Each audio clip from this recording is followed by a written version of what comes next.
శివ అంటే ఈడే.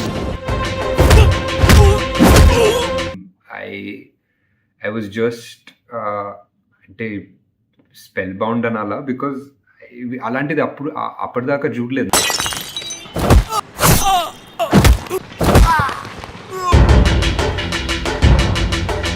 నా లైఫ్లో బిగ్గెస్ట్ ఇంపాక్ట్ ఉన్న మూవీ అంటే definitely Shiva.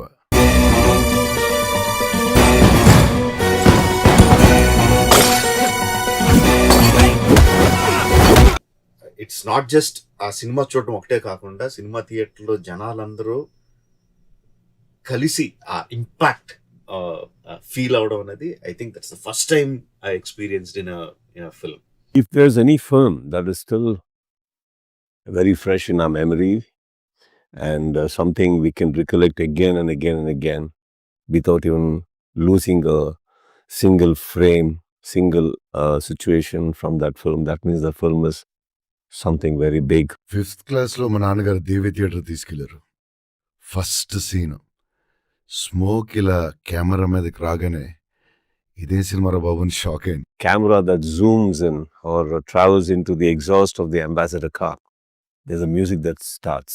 And then this title appears, Siva. Used to one kind of cinema till then, and how it impacted and how it changed. Ride ఎప్పుడు చూడలేదు. నువ్వు హీరోవా?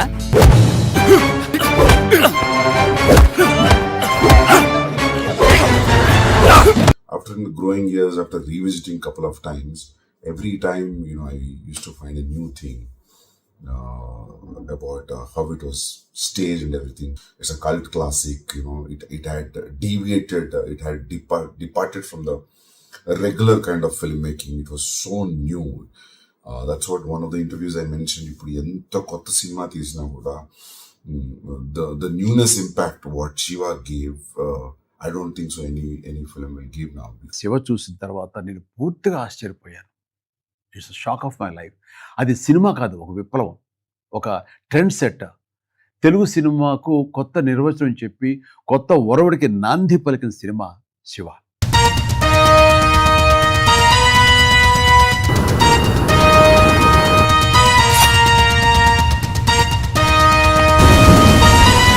Huge impact on me, like millions of others and hundreds of other fellow filmmakers. చాలా చాలా పెద్ద impact. నువ్వు ఈ college హీరోవా? చూడు, మంచి కుర్రాళ్ళ బుద్ధిగా చదువుకో.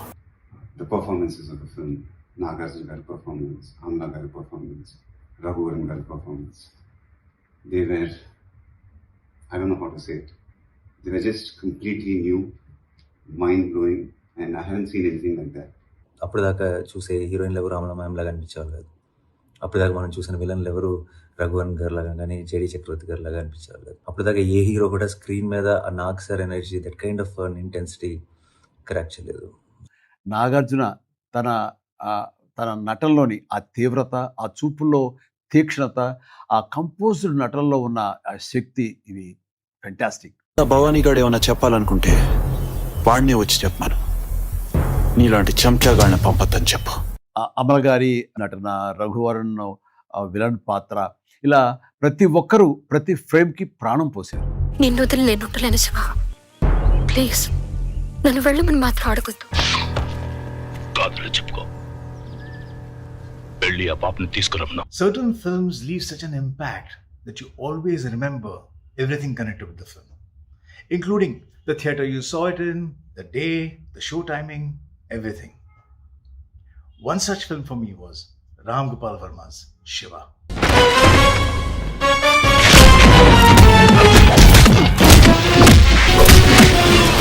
It wasn't just a film, it was a punch in the gut. It made me sit up and ask, who is this director and how is he creating this energy on screen? There was something electric about it. అలాంటి cinema జరగలేదనుకుంటా Indian సినిమాకి. And ఆ సినిమాలో ఏ ఒక్క విషయం కూడా మనం అప్పటిదాకా చూసిన ఒక ఫార్మాట్ లాగా అనిపించదు. సినిమాకి వెళ్దామని వచ్చారా? రా, నేను రాను రా, చదువుకోవాలి. నేను చదువుకోవాలి, మీరు వెళ్ళండి. చెంగల్ పోతున్నాం కదా, జానర్ గిట్టుంటే ఏం చేస్తామే అన్నాడు. The music was, remember, is Sarasalu Chalu Srivaru, which was in a minimalist set, just ఒక బ్లాక్ బ్యాక్గ్రౌండ్ మీద ఇంత బ్యూటిఫుల్ గా ఒక సాంగ్. ఐ రిమెంబర్ అప్పటి వరకు సినిమాలు చూసినప్పుడు ఆ పాట బాగుంది, ఆ డాన్స్ బాగుంది, లేకపోతే ఏదో ఫైట్ బాగుంది, ఏదో ఒక దాని గురించి మాట్లాడుకునేవారు. కానీ మా ఫ్రెండ్స్లోనే కానీ చుట్టుపక్కల జనాల్లో కూడా everyone talking about shorts. ఆ షార్ట్ ఎలా తీసాడు, ఆ సైకిల్ చైన్ తీసినప్పుడు ఆ సౌండ్ వస్తుంది, అని సౌండ్ వస్తుంది అని డిస్కస్ చేసుకోవడం, అదంతా. I think films, Indian films, the way audience perceiving the Indian films definitely changed Shiva. Ramu's economy of shots is something that I've really been envious about. I wish I had that.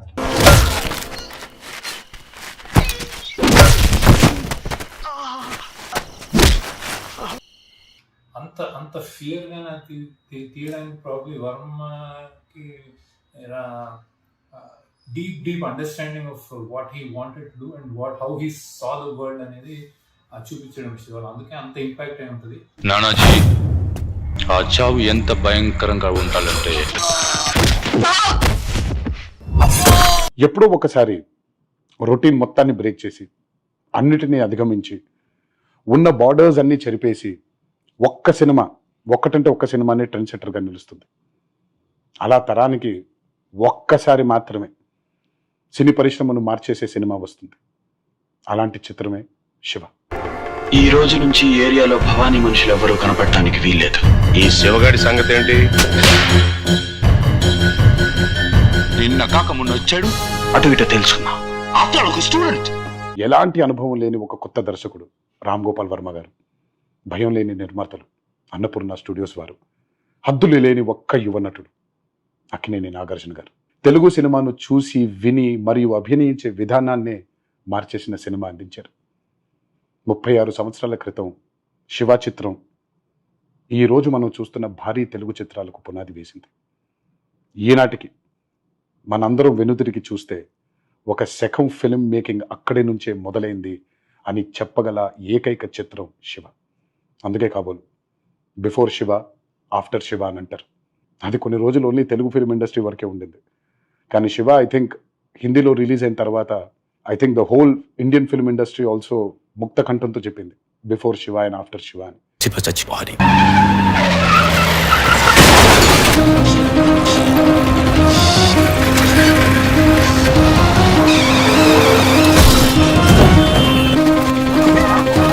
Last 10 years in film making courses, Shiva Cinema ani it's an important part of the course itself. Film students watch a lot of films, paata cinemalu chusi, they study and they analyze and they understand what was different, what was the impact it had. Shiva is an example of that. The film students at Annapurna College watch this film and they all still discuss it with me. And I'm just so happy it still continues to make waves. మన Shiva cinema release అయ్యి దాదాపు 36 years అవుతుంది. This film is one of the most iconic films of Telugu cinema and the Indian cinema history ever. ఈ ఒక్క cinema తర్వాత the entire course of Indian cinema and Telugu cinema has changed. Shiva Shiva Shiva Shiva Shiva Shiva ఎవరే శివ? వాడు దేవుడా? శివ అంటే ఈడే. ఆ అమ్మాయికి ఏమన్నా జరిగిందంటే నీలో ఒక్కళ్ళు బ్రతకరు. ఫేవరెట్ సీన్స్ అంటే ఎన్ని సీన్స్ చెప్పాలి. The list will go unending. Subhalekha Sudhakar open ఏరియాలో వెనకాల తరుగుతూ ఉంటే పరిగెట్టుకెళ్ళటం, హిట్టింగ్ ఏమ్ ఆన్ టు ద రాక్. యాక్చువల్గా ఏమీ చూపించకుండా it's just a blank screen but we feel like మన ఫేస్ వెళ్ళి ఆ రాక్ని కొట్టుకుని ఫీలింగ్ వస్తుంది. చిన్న పరిగెడుతున్నప్పుడు అన్ఎక్స్పెక్టెడ్గా థమ్ అని ఆ పోర్లు గుద్దుకొని కింద పడడం, 2 లారీలు జనాలు తీసుకెళ్ళి నరికి. ఈజ్ డైలాగ్ ఈజ్ లైక్ ఎన్నిసార్లు మళ్ళీ చెప్పుంటాం. గల్పుడి గారిని చంపేసిన తర్వాత ఓవర్ కాన్ఫిడెన్స్ పనికిరాదు అని చెప్పి విధానం. ఎప్పుడు ఓవర్ కాన్ఫిడెన్స్ ఉండకూడదు. బిఫోర్ శివ, ఆఫ్టర్ శివ కింద డెఫినెట్గా డివైడ్ చేయొచ్చు మన not only Telugu cinema, Indian సినిమాని కూడా. ఇప్పుడు మళ్ళీ శివ ఈ డిజిటల్ ఎరాలో విడుదల కాబోతుందని తెలిసినప్పుడు నాకు నిజంగా చాలా చక్కటి ప్రయత్నం అనిపించింది.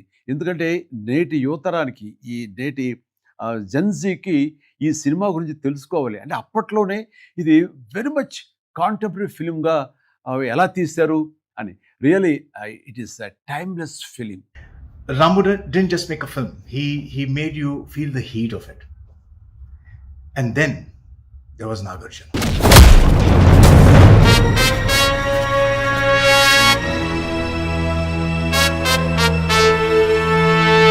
Suddenly we realized actually that what is handsome, what is silence, what is intensity with only performance through eyes.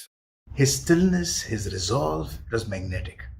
There was no posturing, no excessive heroism, just the truth. నేను చంపడానికి రాలేదు. నీలా దొంగ దెబ్బ తీసే అలవాటు నాకు లేదు. ఆ అమ్మాయిని వదిలేసి వెళ్ళిపోండి. మిమ్మల్ని ఏమీ చేయనని మాటిస్తున్నాను. నీతో నాకు శత్రుత్వం లేదు. మర్యాదగా చెప్పండి, భవానీ అక్కడ. రామ్ గోపాల్ వర్మ నాకు స్టోరీ చెప్పినప్పుడు I immediately liked it because Ramu sensibilities, నా sensibilities and maybe influence of Hollywood films అయి ఉండొచ్చు, మాఫియా ఫిల్మ్స్ ఆఫ్ హాలీవుడ్ అయి ఉండొచ్చు. Sensibilities somewhere it matched and I accepted the film. It was a big risk for me and ఏమంటారు, leap of faith. I don't know if I'll win this war, but my victory will mean trying to. వాడికంటే నీకెక్కువ వర్తుందన్న సంగతి నాకు తెలుసు కాబట్టి. అంటే ఏంటి నువ్వుది? వాడిని మనం ఏం చేయలేవనా? శివాన్ చంపడం అంత ఈజీ కాదు. తెలుగు సినిమాలన్నీ ఇలా తీస్తుంటే ఈయన వచ్చి ఇంకో రకంగా చెప్తున్నాడు, సినిమా ఇలా ఉంటాయి. Language of cinema for me and this is the kind of cinema I also wanted to work. Shooting చేసేటప్పుడు కూడా చాలా డౌట్స్ వస్తూ ఉండే. అరే ఏంటి అలా నడుసు రమ్మన్నాడు, ఇంట్రడక్షన్ అయిపోయింది అంటాడు. శివ క్యారెక్టర్ సినిమాకి రాకముందు ఒక ఫెంటాస్టిక్ యాక్షన్ సీక్వెన్స్ ఎవరితోనో తీసేస్తాడు, వేరే స్టూడెంట్స్తో, వాళ్ళతో. నాది మాత్రం ఒక పుస్తకం పట్టుకుని రమ్మన్నాడు.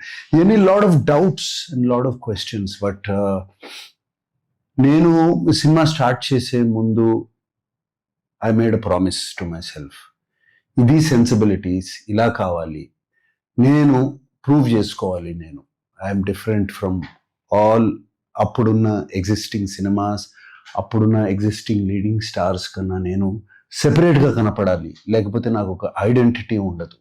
నాకు వన్ ఆఫ్ ద సీక్వెన్సెస్ పూర్తిగా నమ్మకం లేని సీక్వెన్సెస్ ఏంటంటే సైకిల్ చైన్ సీక్వెన్స్. ఈ సైకిల్ చైన్ ఎవరు లాగుతారు అండ్ సైకిల్ చైన్ ఎలా లాగుతారు, ఎలా తెగుతుంది అని పిచ్చి పిచ్చి రామ్ గోపాల్ వర్మ, మై బ్రదర్ వెంకట్ వాళ్ళందరూ జస్ట్ 1 day బిఫోర్ కన్సీవ్ చేశారు ఆ సీక్వెన్స్ని. అదేదో పెద్ద వీళ్ళు ఆలోచించి చేయలేదు. But why I believe that sequence became such a huge successful. I don't think Ram Gopal Varma కూడా ఈ సీక్వెన్సెస్ ఇంత బాగా వస్తాయని తను అనుకుని ఉన్నాడు. బట్ సినిమా షూట్ చేసినప్పుడు ఉన్న ఫీలింగ్ మేము తర్వాత రషెస్ చూసుకుని, తర్వాత ఇళయరాజా గారి మ్యూజిక్ వేసి, తర్వాత రాము వాటికి ఎఫెక్ట్స్ వేయించుకున్న తర్వాత వచ్చిన దానికి దీనికి అసలు I mean these were somewhere else. ఈ సినిమాలో యాక్షన్ కొరియోగ్రఫీ గురించి చాలా మాట్లాడుకున్నారు. కొత్త రకమైన action choreography was done by Ramu. But ఎందుకు ఈ ఫైట్స్, ఎందుకు ఈ యాక్షన్ కొరియోగ్రఫీ అంత హిట్ అయిందంటే రాము బిల్డప్ టు ఈచ్ పంచ్. ఒక పంచ్ పడే ముందు ఎంత బిల్డప్ చేసుకుంటూ వచ్చి ఆ పంచ్కి అసలు మామూలుగా కొట్టినా కూడా క్లాప్స్ పడతాయి. That is the beauty of this film. And the action choreography రియలిస్టిక్గా, అరే నిజంగా కొట్టుకుంటున్నారు. తను రాము ఆ ఈ పంచ్ సౌండ్ కోసము ఎంత కష్టపడ్డాడో సౌండ్ డిజైనర్తో కలిపి నాకు బాగా తెలుసు. ఎన్ని ఈ punch sounds and first time real life sounds తీసుకెళ్ళి రికార్డ్ చేయటము, కారు స్టార్టింగ్ కానీ, కారు బ్రేక్స్ కానీ, మనుషులు నడిచేటప్పుడు కానీ అంత రియలిస్టిక్గా తీసుకొచ్చి దానికి మిక్సింగ్కి సినిమా ఎన్ని రోజులు తీశాడో రాము దాని sound mixing and background score mixing అన్ని రోజులు తీసుకున్నాడు. And it clearly shows That is why Shiva's sound stands apart from all films that have come up to them.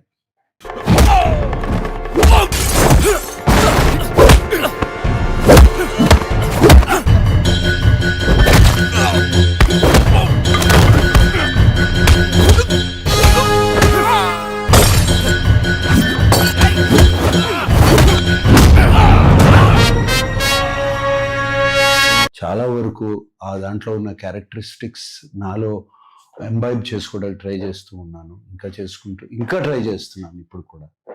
And it is that kind of a character. And ఇక అటువంటి character మీద ఇక doubt ఎందుకు ఉంటుంది? రాము అటువంటి character రాసి సినిమాలో as it is అలాగే ఆ క్వాలిటీస్ అన్నీ ఆ క్యారెక్టర్లో దింపేశాడు రాము. శివ సినిమా మళ్ళీ రిలీజ్ అవుతుంది.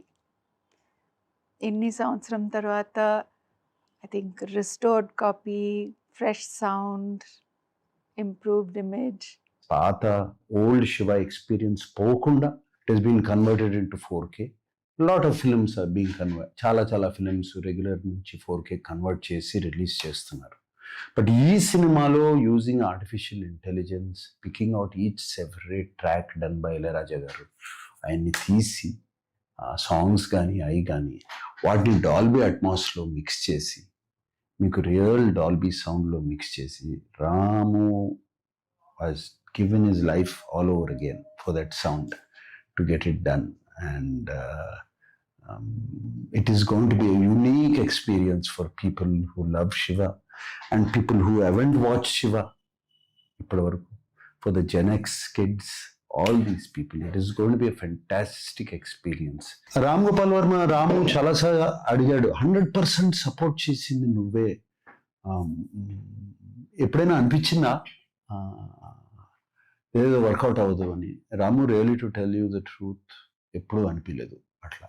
And I really believed in it. This is one of the few films which I did not have a doubt. ఎంత హిట్ అవుతుంది ఏంటి అది ఇది అనేది కాదు. But we made a fantastic film and a fantastic commercial film అనే new age commercial film అని క్లియర్గా అర్థమైపోయింది నాకు.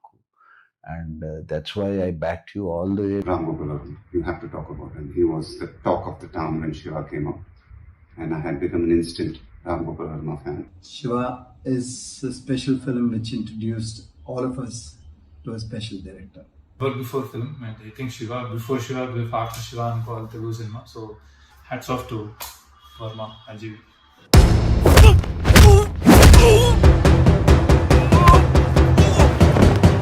ఈ కల్ట్ ఫిల్మ్ సృష్టి వెనక ఉన్న వ్యక్తి, మనం ముఖ్యంగా మాట్లాడుకోవాల్సిన వ్యక్తి రామ్ గోపాల్ వర్మ. ఆయన విజన్, ఆ camera angles, light and sound projection, దాని ప్రజెంటేషన్ అన్నీ అద్భుతంగా కొత్తగా అనిపించాయి. అప్పట్లో వావ్ అనిపించింది. నేను ఆ సినిమా చూసిన తర్వాత నాకు చాలా బాగా నచ్చేసి చెన్నైలో షూటింగ్లో నేను ఉన్నాను. అప్పుడు ఆయన అభినందిస్తూ హైదరాబాద్కి ఒక పూల బొకే పంపించాను. ఆ తర్వాత ఆయన నా ఫోన్లో కూడా నేను అభినందించాను, ఫోన్లో కూడా మాట్లాడుకున్నాం. ఆ రోజే నాకు అనిపించింది ఈ యువ దర్శకుడు తెలుగు సినిమా భవిష్యత్ అని. Heads off to Ram Gopal Varma. And also common పీపుల్లో, నార్మల్ ఆడియన్స్లో అసలు డైరెక్టర్ గురించి మాట్లాడుకోవడం మొదలుపెట్టింది శివ సినిమాతో, రామ్ గోపాల్ వర్మ గారితో. It was bold, rebellious, and unapologetically raw. And for that, I congratulate Ramu for the umpteenth time. Ram Gopal Varma గారిని చూసి ఎంతో మంది యువ దర్శకులు కావాలి అని ఇండియన్ ఫిల్మ్ ఇండస్ట్రీలో అడుగుపెట్టారు. Thank you RGV sir for happening to Telugu cinema, for happening to Indian cinema. There came this thing called as a Ram Gopal Varma kind of a film, Ram Gopal Varma genre.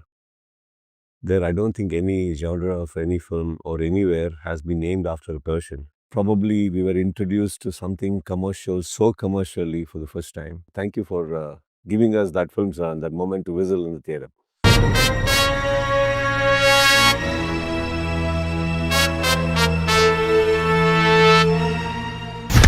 Shiva character, actually, it was a kind of a combination of threefold. ఒకటి Bruce Lee in Way of the Dragon, I was a huge fan of కొన్ని elements of అది.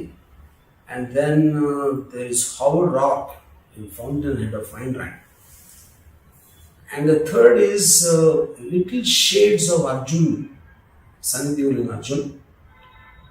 ఇది కాకుండా నాకు real లైఫ్లో నా college టైంలో నాకు తెలిసిన కొంతమంది ఉన్నారు.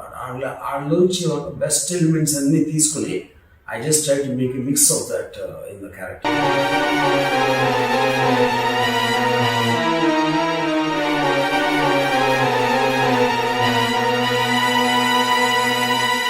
So primarily it's about a man with huge self-respect and dignity, and his courage comes not from a self-heroism, it's from the circumstances. And he's got this one single line philosophy, it is there's no point to live if you cannot live by your own terms and by your principles and by your own sense of justice. తన ధైర్యం అనేది అక్కడి నుంచి వస్తుంది. ఈ దేశాన్ని ఎవ్వరూ బాగుపరచలేరు, అంతేగా? అందరూ అలా అనుకోబట్టి ఈ దేశం ఇలా తగలాడింది. I don't know if I'll win this war, but my victory will be in trying to. చచ్చిపోతాను భయం కాదు. Before that I have to do something. నలుగురికి ఉపయోగపడే ఉద్యోగం కన్నా భవానీ లాంటి ఒక్కడిని నాశనం చేస్తే చాలు, 100 మందికి ఉపయోగపడతాను. ఫిల్మ్ అనేది ఒక ఇండివిజువల్స్ ఎక్స్ప్రెషన్. ఒక ఇండివిజువల్ తను ఏం ఫీల్ అవుతున్నాడో ఆ పర్టికులర్ థింగ్ కన్వే చేయడానికి తనకున్న యూనిక్ పర్సనాలిటీ నుంచి వచ్చినప్పుడే అదొక డైరెక్టరీ ఒక ఐడెంటిటీ వస్తుంది. లేకపోతే మీరు టెంప్లోకి వెళ్ళినప్పుడు ఒకసారి స్టోరీతో హిట్ అయిపోవచ్చు, స్టార్ కాస్ట్తో హిట్ అవ్వచ్చు, చాలా రీజన్స్ తోటి సినిమా హిట్ అవుతాయి. బట్ డైరెక్టర్కి సెపరేట్గా ఒక యూనిక్ గుర్తింపు రావాలి అంటే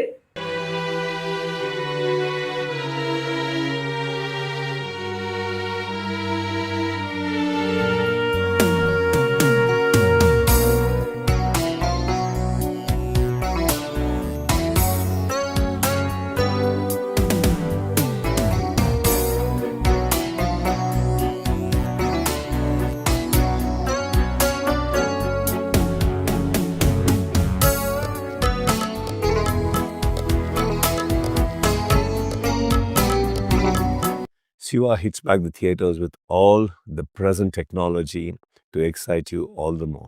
Annapurna Studios is re-releasing Shiva in Dolby Digital and 4K. So అలాంటి ఎక్స్పీరియన్స్ని మళ్ళీ మనం పొందబోతున్నాం. Especially after I learned that Ramu garu దాని మీద కూర్చొని మళ్ళీ ఎఫెక్ట్ ట్రాక్స్ అన్ని రీలే చేసి మళ్ళీ రీమిక్స్ చేసి అంత దగ్గరుండి ఇంట్రెస్ట్ తీసుకొని మళ్ళీ చేస్తున్నారంటే నా ఇంట్రెస్ట్ కూడా మల్టిప్లై అవుతుంది. So we are all waiting to watch it on the first day first show. I am really looking forward because this will be my chance to experience it in an even bigger and better format than maybe when it first released. I'm really looking forward to that bicycle chain sound in Dolby. I'm very excited to watch it. And I really can't wait to watch the film again. అలాగే ఈ సందర్భంగా నాగార్జున, రామ్ గోపాల్ వర్మ, అమల గారులకు, అలాగే మొత్తం శివ టీమ్కి నా హృదయపూర్వక శుభాకాంక్షలు and all the very best. ఈ రిలీజ్తో తెలుగు సినిమా ఎంత అడ్వాన్స్డ్గా ఉందో ఈ కొత్త తరానికి తెలుస్తుంది అనుకుంటున్నాను. అలాగే తెలుగు సినిమా ఉన్నంతకాలం శివ చిరంజీవిలా చిరస్మరణీయం. ఈసారి థియేటర్కి 2 లారీల పేపర్లు తీసుకెళ్ళండి. Have fun at the theatres.